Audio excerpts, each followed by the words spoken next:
friends, welcome back to my channel Kichi Cafe.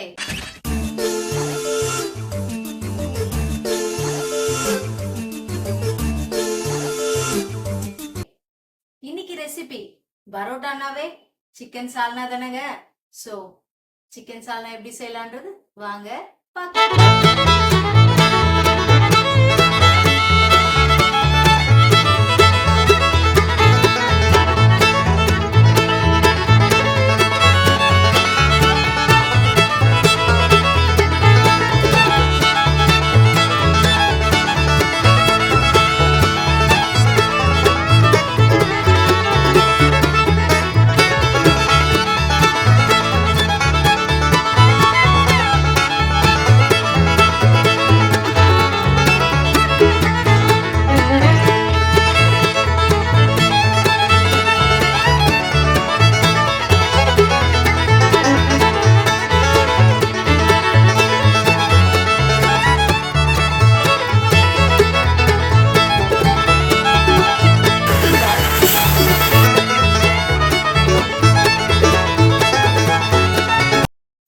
Video skip பண்ணாம பாருங்க. Alright, welcome back to Kichi Cafe சேனலுக்கு வருகை தந்திருக்கும் அனைவருக்கும் மனமந்த நன்றி தெரிந்து கொண்டு இன்றைக்கி நம்ம இந்த சிக்கன் சால்னா எப்படி செய்யலான்றதை வாங்க பார்க்கலாம்.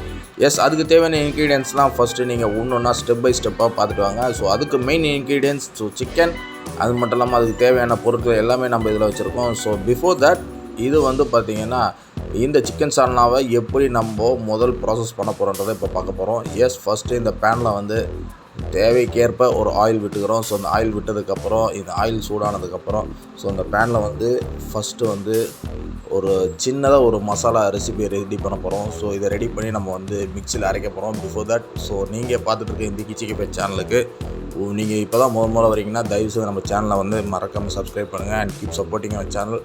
ஸோ நீங்கள் சப்போர்ட் பண்ணுற உங்களோட ஆதரவு தான் எங்களுக்கு மேலும் மேலும் மூன்றுகோலாக அடுத்தடுத்த வீடியோ போகிறதுக்கு ஒரு மிகப்பெரிய ஆதரவாக இருக்கும். எஸ், இப்போது நம்ம இந்த நான்ஸ்டிக் தவாவில் அழகாக எண்ணெய் விட்டுட்டோம். ஸோ அடுத்து நம்ம என்ன பண்ண போகிறோன்னா லைட்டாக இப்போ இதுக்கு தேவையான ஒரு சில வறுவல்லாம் போட்டு கொஞ்சம் நல்லா வறுத்து எடுத்ததுக்கப்புறம் அதை நம்ம மிக்சியில் அரைக்க போகிறோம். ஸோ மிக்சியில் அரைச்சதுக்கப்புறம் இந்த பேஸ்ட்டை நம்ம இந்த சிக்கன் சால்னாவில் ஒரு சின்ன தாளிப்பு போட்டு அதில் ஆட் பண்ண போகிறோம். ஸோ ஆட் பண்ணுறதுக்கு முன்னாடி என்னெல்லாம் ஃபஸ்ட்டு என்ன போட போகிறோன்னா மெயினாக பார்த்தீங்கன்னா பட்டை. ஸோ அந்த பட்டை கிட்டத்தட்ட 1லேருந்து ஒரு 4 பல் பட்டை போட்டோம். ஸோ கிராம்பு, ஸோ இதெல்லாம் கொஞ்சம் நல்லா பூஸ்ட் பண்ணதுக்கப்புறம் ஏலக்காய் ஒரு 3. ஸோ இது எல்லாத்தையும் ஸ்டெப் பை ஸ்டெப்பாக உங்களுக்கு நம்மளோட காணொலியில் நீங்கள் பார்த்துட்ருக்கீங்க. ஸோ சோம்பு போட்டு இது எல்லாத்தையும் இந்த ஆயிலில் போட்டு கொஞ்சம் நல்லா வறுக்க போகிறோம். சீரகம், சோம்பு, பட்டை, லவங்கம், கிராம்பு இது எல்லாமே போட்டு ஏலக்காய், பெப்பர், ஸோ இது எல்லாத்தையும் கொஞ்சம் நல்லா வறுக்க போகிறோம். ஸோ இந்த ஆயிலில் கொஞ்சம் ஃப்ரை ஆகிற நேரத்தில் கொஞ்சம் தனியாக, ஸோ இது எல்லாமே அழகாக ஸ்டெப் பை ஸ்டெப்பாக என்னோடய காணொலியில் நீங்கள் இப்போ பார்த்துட்ருக்கீங்க. ஸோ இந்த ப்ராசஸ் நீங்கள் பண்ணுங்கள். ஸோ 1லேருந்து ஒரு 4 காஞ்ச மிளகா, கசகசா கிட்டத்தட்ட ஒரு 1.5 ஸ்பூன் கசகசா. ஸோ இது எல்லாத்தையும் கொஞ்சம் நல்லா வறுக்க போகிறோம். ஸோ நல்லா வறுத்து பொன்னிறமாக ஆற வரைக்கும் நல்லா வறுத்ததுக்கப்புறம் இதில் நம்ம என்ன ஆட் பண்ண போகிறோம்னா தேங்காய். ஸோ கடைசியாக தேங்காய் போட்டு தேங்காய் ரொம்ப அதிகமாக போட்டு நீங்கள் கடையில் இருக்க பார்த்தீங்கன்னா தேங்காய் தான் உங்களுக்கு சால்னாவாக இருக்கும். ஸோ நாங்கள் வீட்டில் செய்கிறதுனால ஸோ நமக்கு தேவைக்கேற்ப தேங்காவை அளவுக்கு கரெக்டாக நம்ம எடுத்து வச்சுருக்கோம். ஸோ இப்போது இதை நல்லா பொன்னிறமாக வறுத்துட்டே இருக்கோம். வறுத்ததுக்கப்புறம் ஏற்கனவே திருவி வச்சுருக்க தேங்காவை நம்ம இதோட ஆட் பண்ணி கொஞ்சம் நல்லா பியூட்டிஃபுல்லாக வறுக்க போகிறோம். So keep supporting. ஸோ தொடர்ந்து இதை வறுத்துட்டே இருக்கிற நேரத்தில் நீங்கள் நம்ம சேனலுக்கு இப்போ தான் முதல்ல வரீங்கன்னா மறக்காம நம்ம சேனலை சப்ஸ்கிரைப் பண்ணுங்கள் அண்ட் கீப் சப்போர்ட்டிங்.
நல்ல அந்த பொன்னிறமாக ஆனதுக்கப்புறம் இதை நம்ம தனியாக ஒரு மிக்சியில் எடுத்து வச்சுக்க போகிறோம். ஸோ பிஃபோர் தட் நம்ம ஒரு ஓப்பன் குக்கர் எடுத்துருக்கோம், காலியான குக்கர் எடுத்து ஸோ அதை வந்து இப்போ நம்ம பற்ற வச்சுருக்கோம். இந்த குக்கர் நல்லா சூடானதுக்கப்புறம் இதில் நமக்கு தேவைக்கேற்ப ஆயிலை வந்து நம்ம வந்து இப்போ போர் பண்ண போகிறோம். ஸோ இந்த ஆயிலை நம்ம வந்து போர் பண்ணதுக்கப்புறம் ஸோ அடுத்து ஒரு சின்னதாக தாளிப்பு, ஒரு வெங்காயம், தக்காளி இது எல்லாமே ஏற்கனவே நம்ம நெருக்கி வச்சுருக்கிறதுனால ஸோ இது எல்லாத்தையும் நம்ம வந்து இப்போ இது கூட ஆட் பண்ணி கொஞ்சம் நல்லா பொன்னிறமாக வறுத்து எடுக்க போகிறோம். ஸோ வறுத்து எடுக்கிறதுக்கு முன்னாடி இப்போது மறுபடியும் சோம்பு போட்டதுக்கப்புறம் சீரகம், சோம்பு இது ரெண்டுத்தையும் நல்லா ஆட் பண்ணதுக்கப்புறம் கருவேப்பிலை. ஸோ கருவேப்பிலை ரொம்ப முக்கியமான ஒரு இன்க்ரீடியன்ஸ். ஸோ கருவேப்பிலை வந்து போட உங்களுக்கு வந்து இந்த ரெசிபி வந்து ரொம்ப மணக்க உங்களுக்கு வந்து நாவில் ரொம்ப ருசியாக இருக்கும். ஸோ நாவுக்கேற்ப ஒரு ருசி. ஸோ இப்போ உங்களுக்கு தேவையான ஒரு அற்புதமான சால்னா, பரோட்டாவுக்கு முக்கியமான ஒரு ரெசிபி பரோட்டா சால்னா, அதாவது சிக்கன் சால்னா தான் செஞ்சிட்ருக்கோம். ஸோ இதில் இப்போ வந்து நம்ம வந்து கிட்டத்தட்ட 1லேருந்து கிட்டத்தட்ட ஒரு 4 வெங்காயம், சிறிய வெங்காயம், பெரிய வெங்காயம் கிடையாது, சிறிய வெங்காயத்தை போட்டு நல்லா வறுக்கிறோம். ஸோ இது நல்லா பொன்னிறமாக வறுக்கிற வரைக்கும் நல்லா அப்படி இப்படி வதக்கிட்டே இருக்கிறோம். ஸோ வதக்கினதுக்கப்புறம் இது கூடவே நம்ம வந்து தக்காளியை போட்டு நல்லா வதக்க போகிறோம். ஸோ இதெல்லாம் வதக்கினதுக்கப்புறம் நம்ம ஏற்கனவே ரெடி பண்ணி வச்சுருக்க அந்த ஒரு சின்ன பேஸ்ட்டு, நான் ஏற்கனவே சொன்ன மாதிரி நீங்கள் பார்த்துருப்பீங்க. ஸோ நம்ம காணொலியில் உங்களுக்கு அந்த பேஸ்ட்டை வந்து நல்லா ரெடி பண்ணி நல்லா அரைச்சி ரெடியாக வச்சுருக்கோம். ஸோ இது பொன்னிறமாக கொஞ்சம் ஓரளவுக்கு நல்லா வறுத்து எடுத்ததுக்கப்புறம் கூடவே தக்காளி ஆட் பண்ண போகிறோம். ஸோ தக்காளி ஆட் பண்ணதுக்கப்புறம் ஒரு சின்ன இன்க்ரீடியன்ட்ஸ்லாம் போட்டு நல்லா இதை வந்து ரெடி பண்ணதுக்கப்புறம் இது கூடவே சிக்கனையும் போட்டு நல்லா க்ளீன் பண்ணி வச்சுருக்க நம்ம அந்த சிக்கனை வந்து நல்லா ரெடி பண்ணி அது கூட நம்ம வந்து அந்த சிக்கனை ஆட் பண்ண போகிறோம். ஸோ சிக்கனை ஆட் பண்ணதுக்கப்புறம் ஸோ ஆனியன் எப்போவுமே நமக்கு வதங்கிறதுக்காக இந்த உப்பு வந்து மோஸ்ட் ஆஃப் த செஃப் வந்து யூஸ் பண்ணுவாங்க. ஸோ உப்பு ஆனியன் போட்டு அடுத்த ஒரு 1லேருந்து 2 நிமிஷத்துலேருந்து உப்பு போட்ட உடனே அந்த ஆனியனோட விதகும் அந்த தண்ணியை வந்து சீக்கிரமாக ப்ராசஸ் ஆகிறதுக்காக இந்த உப்பு போட்ட உடனே கரெக்டாக அந்த ஆனியன் டக்குன்னு ப்ராசஸ் ஆகிடும். ஸோ இந்த சமையல் மட்டும் இல்லை, எந்த சமையலையும் எல்லா சமையலையும் நீங்கள் பார்த்தீங்கன்னா ஆனியனுக்கு டக்குன்னு வேகணுன்றதுக்காக அந்த உப்பு போடுவாங்க. ஸோ உப்பு போட்டு கொஞ்ச நேரம் அப்படியே நம்ம ப்ராசஸ் போயிட்டே இருக்கிற நேரத்தில் ஏற்கனவே சொன்ன மாதிரி இந்த தக்காளியை நம்ம ரெடி பண்ணி வச்சுருக்கோம். நல்லா வந்துகிட்டே இருக்குது.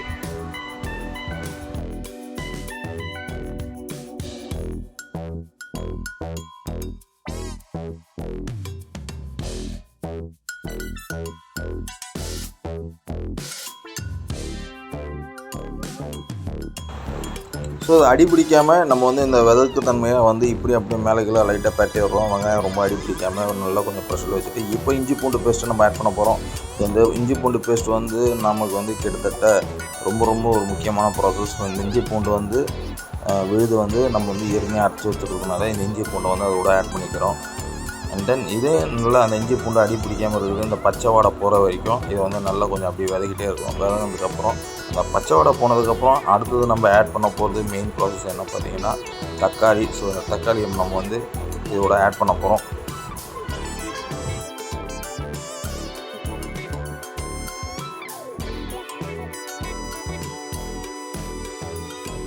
ஸோ வதங்கிற நேரத்தில் நம்ம இப்போ என்ன பண்ண போகிறோம்னா ஏற்கனவே நம்ம கட் பண்ணி வச்சுருக்க கிட்டத்தட்ட ஒரு பஞ்ச் ஆஃப் புதினா, இந்த புதினாவை நம்ம இதில் ஆட் பண்ணுறதுனால ஸோ இந்த ரெசிபியோட ஃப்ளேவர் வந்து இன்னும் கொஞ்சம் நல்லாயிருக்கும். ஸோ இந்த புதினா இப்போ வந்து நம்ம 1 கப் புதினா எடுத்து வச்சுருக்கோம், ஒரு பஞ்ச். அண்ட் தென் 1 கப்பு உங்கள் பார்வைக்காக ஸோ புதினா லைட்டாக வந்து கொஞ்சம் கொத்தமல்லி ஸோ இதோட ஆட் பண்ண போகிறோம். ஸோ ஆட் பண்ணி இதையும் கொஞ்சம் நல்லா வதக்க போகிறோம். ஸோ வதக்கினதுக்கப்புறம் நம்ம அடுத்தது நம்ம போடக்கூடிய மெயினான இன்க்ரீடியன்ஸ் தக்காளி. ஸோ அந்த தக்காளி போட்டதுக்கப்புறம் சிக்கனை நம்ம போட போகிறோம். ஸோ அடுத்து நம்மளோட காணொலியில் நீங்கள் தொடர்ந்து பார்த்துட்டு வராங்க. இந்த செய்முறையை நீங்கள் வீட்டில் நல்லா செஞ்சு பாருங்கள், ரொம்ப சுலபம். ஸோ இதை செஞ்சு பார்த்ததுக்கப்புறம் இதோட டேஸ்ட் அண்ட் இதோட குவாலிட்டி எப்படி இருக்குன்ட்டு நீங்கள் நமக்கு கமெண்ட்டை தெரிவிங்க. ஸோ மறக்காமல் நம்ம கிச்சி கேஃபே சேனலுக்கு நீங்கள் இப்போ தான் முதல்ல வரீங்கன்னா நம்ம சேனலை வந்து சப்போர்ட் பண்ணி keep supporting our channel. So thank you so much.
Yes finally இப்போ நம்ம வந்து தக்காளி ஆட் பண்ண போகிறோம். தக்காளி ஆட் பண்ணதுக்கப்புறம் ஸோ இது கூடவே நம்ம வந்து ஏற்கனவே அரைச்சி வச்சுருக்க அந்த ஒரு சின்ன ரெசிபி, அதாவது தேங்காய் இதெல்லாம் போட்டு கொஞ்சம் ரெடி பண்ணி வச்சுருக்கோம். ஸோ அதெல்லாம் மிக்சியில் அரைச்சி ரெடியாக வச்சுருக்கோம். ஸோ தக்காளி இப்போ கிட்டத்தட்ட ஒரு 2.5 தக்காளி நம்ம வந்து இப்போ இதில் போட்டிருக்கோம், ஆட் பண்ணியிருக்கோம். ஸோ இந்த 2.5 தக்காளி நல்லா கட் பண்ணி அழகாக போட்டு இப்படி அப்படி நல்லா வதக்கிட்டே இருக்கிற நேரத்தில் இப்போ நம்ம ஏற்கனவே அரைச்சி வச்சுருக்க அந்த ரெசிபி, அதாவது அந்த ரெசிபின்னு சொல்கிறத விட நீங்கள் ஏற்கனவே பார்த்துருக்கீங்க ஃபஸ்ட் விசில் நம்ம ஸ்டார்ட் பண்ணும்போது.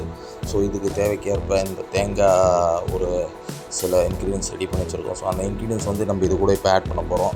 ஸோ அரைச்சி வச்சுருக்க அந்த இன்க்ரீடியன்ஸ் ஆட் பண்ணதுக்கப்புறம் கொஞ்சம் நேரத்தில் இந்த பச்சை வடை போகிற வரைக்கும் நம்ம இப்படி அப்படி வதக்கிட்டே இருக்கிற நேரத்தில் அந்த இன்க்ரீடியன்ஸ் ஆட் பண்ணி கூடவே வந்து அந்த சிக்கன், கிட்டத்தட்ட சிக்கன் சால்னாவுக்கு மெயின் என்னென்னு பார்த்தீங்கன்னா சிக்கன். ஸோ அந்த சிக்கனில் வந்து மெயினாக ஃப்ளஷ் இருக்காது. ஸோ கடைகள்லாம் பார்த்திங்கன்னா சால்னாவே லைக் அதில் ஃப்ளஷ் இருக்காது. ஃப்ளஷ்னால் கறி இருக்காது, கறிக்கு போல் ஒரு எலும்பு. அந்த எலும்பு வச்சு தான் வந்து பரோட்டாவுக்கு சால்னா வந்து ரொம்ப நல்லா அழகாக டேஸ்டியாக பண்ணுவாங்க. சால்னாவுக்கு பிரியர்கள், அதாவது பரோட்டா சால்னா, சிக்கன் சால்னாவுக்கு பிரியர்கள் கிட்டத்தட்ட ஏகப்பட்ட பேர், கோடிக்கணக்கான நண்பர்கள் அதுக்கு வந்து ரொம்ப அடிக்டாக இருக்காங்க. ஸோ அந்த ரெசிபி தான் இப்போ நீங்கள் இப்போ பார்த்துட்ருக்கீங்க.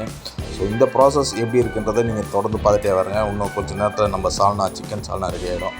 ஸோ இப்போது அந்த எல்லாம் மிக்ஸ் பண்ணதுக்கப்புறம் ஸோ ஃபைனலி வந்து இந்த பச்சை வடை போகிற வரைக்கும் அப்படி இப்படி கொஞ்ச நேரம் வதக்கினே இருந்ததுக்கப்புறம் ஸோ வதக்கினதுக்கப்புறம் ஸோ ஃபைனலாக நம்ம இதில் வந்து சிக்கன் ஆட் பண்ணதுக்கப்புறம் ஸோ இது வந்து ஒரு அளவான கொஞ்சம் தண்ணியை விட்டு கிட்டத்தட்ட 1லேருந்து 3 விசில். ஸோ 3 விசில் போதும், 3 விசில் அதிகம்.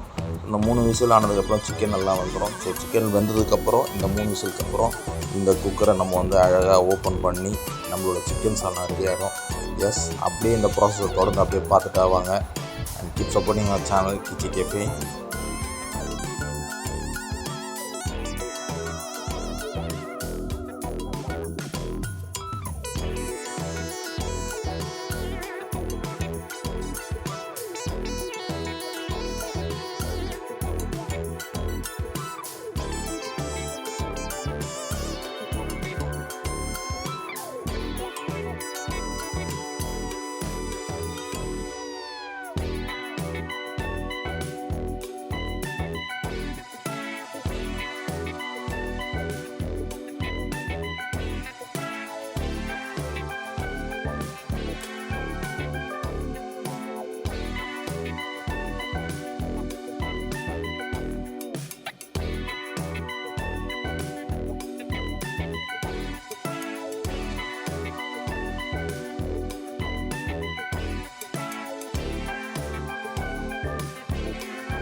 ஆல்ரைட், ஃபைனலி கிட்டத்தட்ட 1-3 விசில் விட்டதுக்கப்புறம் ஸோ நம்ம இந்த சிக்கன் சால்னா ரெடி ஆகிடுச்சு. ஸோ நீங்கள் தொடர்ந்து நம்ம சேனலை பாருங்கள், எங்களோட ரெசிபியை நீங்கள் தொடர்ந்து பார்த்து அதை ஃபாலோ பண்ணிகிட்டே வாங்க.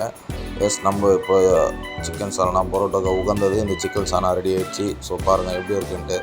So massive thank you so much, keep supporting our channel. நான் கிச்சி கேஃபே தான். தேங்க்யூ. சிக்கன் சால்னா எப்படி செய்யலாம்ன்றது பார்த்தீங்களா? ஸோ மறக்காம நம்ம சேனலை சப்ஸ்கிரைப் பண்ணுங்க and keep supporting our channel Kichi Cafe and thank you so much.